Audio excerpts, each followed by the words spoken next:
Hei kaikille, olen Sisko Piippo, tutkijatohtori Jyväskylän yliopistosta ja käsittelen tällä luennolla väkivallan kohtaamista yhteiskuntatieteellisessä tutkimuksessa käytetyn toimijuuden käsitteen kautta. Ja erityisesti syvennyn siihen kysymykseen, että millaista toimijuutta väkivallan kohtaamisessa tarvitaan.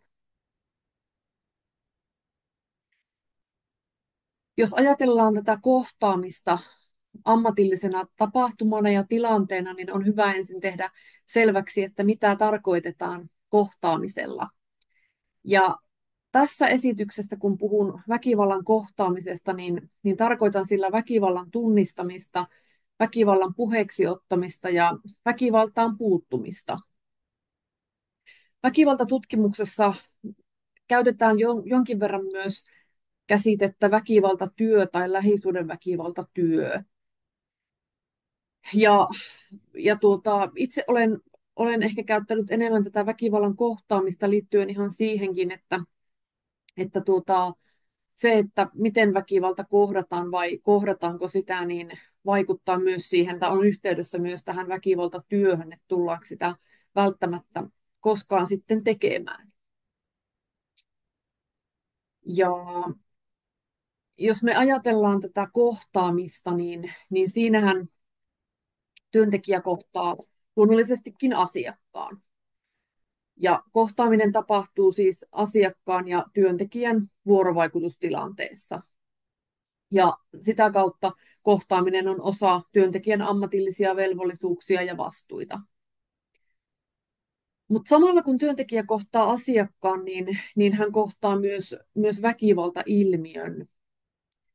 Ja jos me ajatellaan tätä kohtaamisen kontekstia, niin sehän tapahtuu siellä mesotasolla, eli instituutioiden tasolla, ja siellä on läsnä paitsi niitä yksilöllisiä työntekijän ja asiakkaaseen liittyviä tekijöitä, mutta myös yhteiskunnallisia ja siihen organisaatioon liittyviä tekijöitä. Ja väkivallan kohtaaminen ja siihen puuttuminen tai väkivallan sivuuttaminen, niin ne onkin lopputuloksia erilaisista väkivaltailmiötä ja asiakkaan tilannetta koskevista määrittelyistä ja tulkinnoista. Et jos väkivaltaa ei tunnisteta ensinnäkään ollenkaan, tai sitten ajatellaan, että se ei kuulu siihen omaan työhön, eli se ei ole ammatillisesti relevantti kohdeongelma, niin väkivalta jää kohtaamatta ja se sivuutetaan.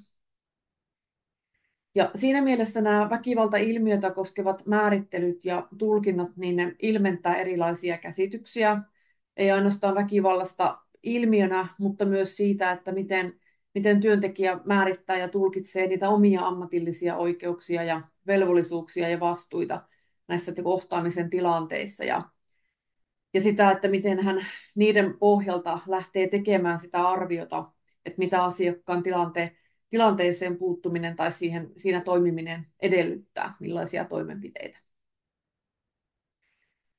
Ja ilkeistä ongelmista, kun puhutaan, niin väkivalta on varmasti yksi tyypillinen niin sanottu ilkeä viheliäinen ongelma.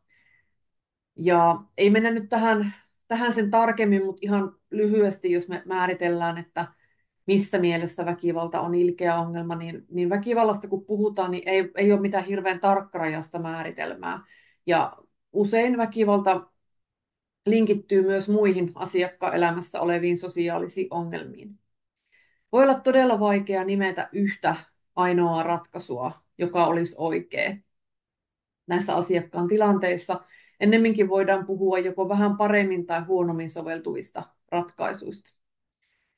Ja erilaisiin ratkaisuyrityksiin saattaa usein liittyä myös hyvinkin ennakoimattomia seurauksia. Ja voi olla hyvin haastavaa määrittää sitten sitä, että milloin tämä väkivaltaongelma oikeastaan on ratkaistu.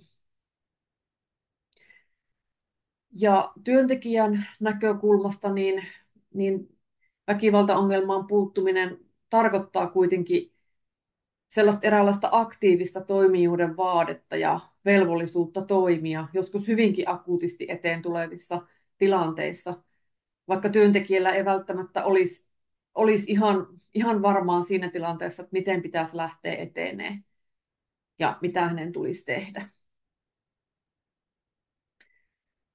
Toimijuuden käsitteestä tutustutaan siihen seuraavaksi lyhyesti.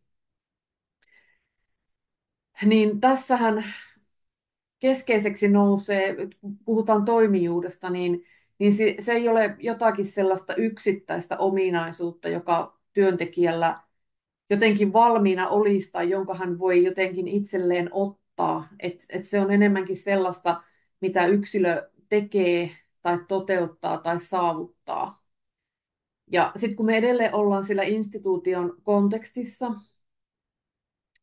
niin tulee tietysti tietyt reunaehdot, jotka liittyy vaikkapa resursseihin ja ylipäätään ihan instituution lainalaisuuksiin ja laajemmin tarkasteltuna yhteiskunnallisiin lainalaisuuksiin. Ammatillista toimijuutta on tutkittu jonkun verrankin opettajien työn näkökulmasta, ja ammatillista toimijuutta on tutkittu myös ikäihmisten hoivatyössä, sairaalaympäristössä ja lastensuojelun päätöksenteossa. Ja itse halusin syventyä sitten ammatillisen toimijuuteen erityisesti lähisuhdeväkivallan kohtaamisessa ja sitä kautta sosiaali- ja terveydenhuollon ympäristössä. Toimijuudella sitä voidaan määrittää monella tapaa, mutta mä oon tässä nyt itse käyttänyt tällaista kolmijaottelua. Eli toimijuuteen liittyy intentionaalisuus. Toiminnalla on jokin tavoite. Toimijuuteen liittyy temporaalisuus, jolloin toimijuudessa on läsnä ajallisuuden ulottuvuus ja tämä edellä jo mainittu kontekstuaalisuus. Eli toimijuus toteutuu tiettyjen lainalaisuuksien ja rakenteiden ja reunaehtojen puitteissa. No, toimijuus on yksilön tietoista ja tavoitteellista toimintaa, ja tällä halutaan nyt korostaa sitä, että kyseessä ei välttämättä ole sellainen passiivinen reagointi johonkin, mitä tapahtuu. Toimijuus kuvaa tekemistä, toimimista ja jonkin saavuttamista. Ja se todentuu erityisesti tilanteissa, joissa henkilöllä olisi ollut käytettävissään myös muita vaihtoehtoja, mutta se, mitä juuri sen valitun toiminnan seurauksena tapahtuu, ei olisi tapahtunut ilman sitä yksilön valintaa toimia kyseisellä tavalla. On selvää, että toimijuuteen liittyy valta, mahdollisuus toimia ja resurssit. Ja hyvin usein toimijuuden toteuttamiseen yhdistetään myös autonomia. Ja jos me ajatellaan tätä väkivallan kohtaamista, joka ammattilaisten institutionaalisena tehtävänä sitten organisaatioissa toteutuu, niin jotenkin toimijuuden käsite sopii siihen hyvin, jos me ajatellaan se toimijuus tosiaan näin, että se on yksilön tietoista ja tavoitteellista toimintaa. No, toimijuus toteutuu suhteessa aikaan, että se toteutuu nykyhetkessä, mutta siinä on läsnä mennyt ja tuleva aika. Että näitä heijastuksia menneestä voi olla läsnä yhteiskunnan ja sitten näiden instituutioiden, organisaatioiden rakenteissa ja varsinkin niissä institutionaalisissa käytännöissä. Tai sitten ihan henkilöiden, toimijoiden henkilökohtaisessa historiassa. Ja sitten jos me muistellaan tuota määritelmää, eli se oli tällaista tietoista ja tavoitteellista toimintaa, niin kyllä sellainen toiminta pitää sisällään sen oletuksen myös tulevaisuudesta, joka on jollakin tavalla erilainen kuin se nykyinen hetki. Ja siihen liittyy siis muutospyrkimyksiä, mutta on hyvä muistaa, että toimijuutta voi olla myös se, että halutaan tiukasti pysyä siinä nykyisyydessä tai sitten palata menneeseen. Ja tällöin puhutaan tällaisesta muutoksen vastustamisesta, resisting agency. Ja konkreettisestihan tämä näyttäytyy esimerkiksi käytännön työssä sitten tehdään erilaisia palvelusuunnitelmia ja niissä asetetaan sitten tavoitteita, joita kohti työskennellään. Ja tosiaan vielä tästä toimijuuden kontekstista, niin sitä muovaa sillä makrotasolla oli laajimmilla tasolla lainsäädäntö erilaisine velvoitteineen ja vastuineen, mutta myös oikeuksineen. Ja sitten jokaiseen organisatoriseen kontekstiin kytkeytyy hyvin usein myös tällaisia formaaleja käsityksiä siitä, mitä on se hyväksyttävä toiminta, mutta myös tällaisia implisiittisiä, kirjoittamattomia ja ääneen lausumattomia sääntöjä ja semmoisia niin kuin, ajatuksia ja odotuksia siitä, että millaista se ammattilaisen professionaalinen toiminta on ja millaisiin velvollisuuksiin ja oikeuksiin se pohjautuu. Joo. Mutta että jos tätä kohtaamista miettii, niin merkitykselliseksi siinä nousee se, että missä määrin työntekijät itse pystyy sit määrittämään niitä kohtaamisen käytäntöjä. Pystytäänkö niitä kyseenalaistamaan ja kenties kehittämään ja valitsemaan toisin, vai sitten missä määrin se kohtaaminen tapahtuu niiden olemassa olevien rakenteiden ohjaamana. No sitten toimijuudesta lähisuhdeväkivallan kohtaamisessa, niin olen itse tuossa väitöskirjassani ja sen yhteenveto-osuudesta kirjoittamassani artikkelissa sitten jäsentänyt sitä 5 eri ulottuvuuteen, eli tiedolliseen toimijuuteen, eroja huomioivaan toimijuuteen, proseduraaliseen toimijuuteen, moniammatilliseen toimijuuteen ja reflektiiviseen toimijuuteen. Ja luodaan seuraavaksi lyhyt katsaus näihin ja lisää ja tarkemmin näihin voitte perehtyä sitten tosiaan tuosta mun väitöskirjan kautta sitten vaikka.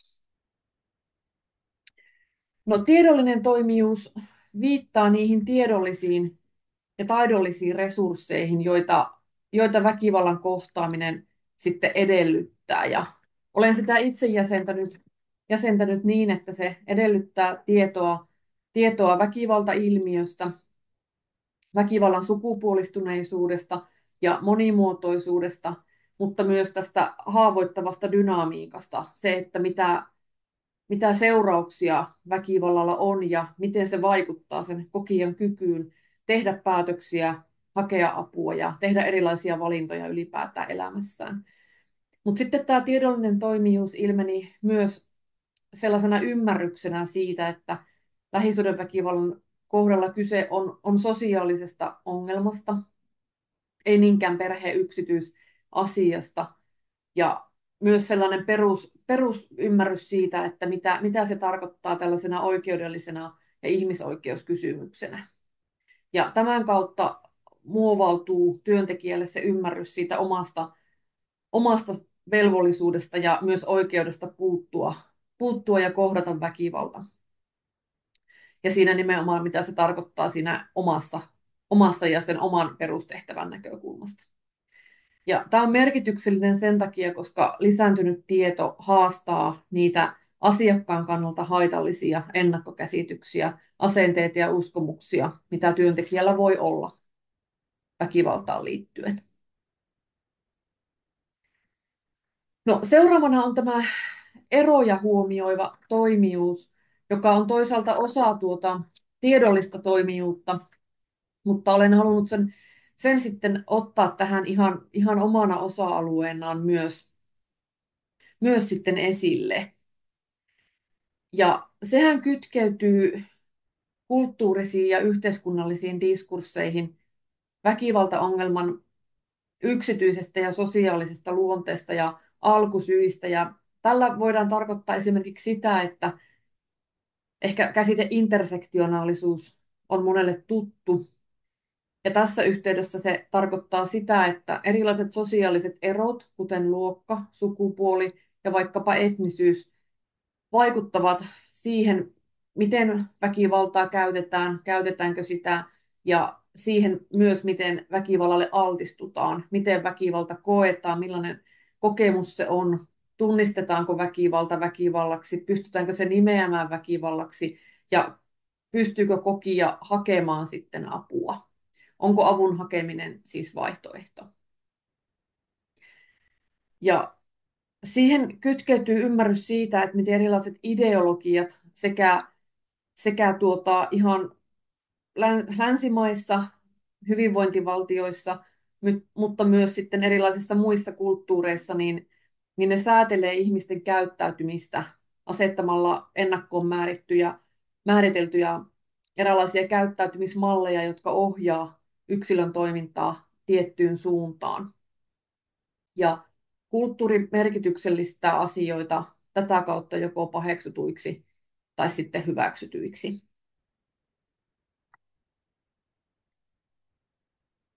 Ja tämä on tärkeää sen takia, että se vahvistaa sitä ymmärrystä siitä, että miksi asiakas toimii jollakin tietyllä tavalla, mikä saattaa asettua hyvinkin vahvasti konfliktiin työntekijän oman arvomaailman kanssa, vaikkapa siinä, että asiakas jää väkivaltaiseen suhteeseen tai voi kieltäytyä hyvinkin jyrkästi tekemästä rikosilmoitusta, niin se lisää sitä ymmärrystä niistä mahdollisista taustatekijöistä, mitä tähän tilanteeseen liittyy. Ja samalla nämä kulttuuriset merkityksen annot määrittää asiakkaille erilaiset lähtökohdat ja sitä kautta myös erilaiset palvelutarpeet. Proseduraalinen toimijuus liittyy kaikessa yksinkertaisuudessaan työprosessin käynnistämiseen, sen eteenpäin viemiseen ja päättämiseen. Aiemmassakin tutkimuksessa on tosiaan tuotu esille se, että jos se väkivallan puheeksi ottaminen ja sitä kautta sen prosessin käynnistäminen on omanlaisensa interventio ja väkivaltaan puuttumisen tapa. Ja se, että mitä se tarkoittaa, niin vaihtelee siitä työyksikön perustehtävästä riippuen, että tehdäänkö siinä väkivaltaerityistä työtä vai onko väkivaltaan puuttuminen osa muuta työprosessia, jolloin keskeiseksi nousee väkivallan havaitseminen, sen tunnistaminen, väkivallasta kysyminen ja sitten tarvittavat ohjaukset. Mutta että tässä korostuu siis toisaalta se yksikön perustehtävä ja se väkivallan kohtaamisen nivominen siihen ja sitten organisaation tuki ja tällaiset ohjeistukset ja tarpeen mukaiset toimintaohjeet sitten, että miten siinä tulisi toimia. Toisaalta siinä, kun väkivallasta kysytään ja sitä siis tunnistetaan ja sitten mitä tapahtuu sen jälkeen. Ja sen ohjeistuksen väkivaltaan puuttumiseen tulisi olla sen verran yksiselitteistä, ettei yksittäisen työntekijän joutuisi, tai niin kuin, ettei hän joutuisi harkitsemaan sitä, että onko tämä nyt tärkeää ja kuuluuko tämä nyt hänen työhön sitten kysyä. Me tiedetään väkivallasta, että sen seurauksena on hyvinkin rajoittunut toimintakyky ja turvattomuutta, ja nämä ilmenee hyvinkin monilla elämän eri osa-alueilla, johon liittyy tämä moniammatillinen toimijuus. Kun mietitään tätä moniammatillista palveluntarvetta. Ja työntekijän näkökulmasta tämä edellyttää jonkinlaista kannanottoa sitten professioiden rajoihin, ja siinä tehdäänkin sitä sellaista rajatyötä. Ja se, että ei olisi sellaisia tilanteita, että tulee työntekijälle kokemus siitä, että se asiantuntijuus näissä rajojen ylittämisessä ikään kuin, tai niin kuin näillä rajoilla niin, että se sivuutetaan tai kävellään yli, vaan se, että se pystyisi olemaan sellaista aitoa yhteistyötä ja samalla myös oppimista siltä toiselta professiolta. Ja se, että jos nämä rajat hämärtyy sillä tavalla epätarkoituksenmukaisesti, niin asiakkaan näkökulmastahan se saattaa tarkoittaa sitten sitä, että tulee niitä hänen näkökulmastaan epätarkoituksenmukaisia ohjauksia työntekijältä toiselle, eikä ammattilaisillakaan välttämättä ole sitten sitä käsitystä, että kenen tässä tulisi nyt toimia ja millä tavalla. Ja moniammatillisen toimijuuden pohjana on se vahva ymmärrys omasta tontista ja siitä, että mitä sille kuuluu. Ja korostuu yhteinen tavoitteiden asettelu ja yhteistyön suunnitelmallisuus ja sen koordinointi ja se, että yhteistyölle on olemassa rakenteita. Viimeisenä osa-alueena tässä on reflektiivinen toimijuus, joka viittaa nyt siihen, että väkivalta herättää vahvoja tunteita myös ammattilaisissa. niin sitä, että työntekijä pystyisi pysähtymään niiden tunteiden äärelle ja siihen liittyy osaltaan myös sit sellainen ulottuvuus, että sellainen pohdinta siitä, että mitä tapahtuu sen oman toiminnan seurauksena tai jos ei toimita. Et siihen voi liittyä kysymyksiä, kuten pitääkö minun tehdä mitään tässä tilanteessa, pitääkö minun tehdä jotakin ja mitä saavutetaan sillä, jos teen jotakin. Ja ylipäätään sellainen ennakointi siitä, että mitä oman toiminnan tuloksena todennäköisesti tulee tapahtumaan. Ja tämä liittyy, tämä toimijuuden osa-alue sit siihen, että työntekijällä oli sellainen kriittinen tietoisuus oman työn lähtökohdista ja toteuttamisen tavoista ja omista ammatillisista oikeuksista, velvollisuuksista ja vastuista.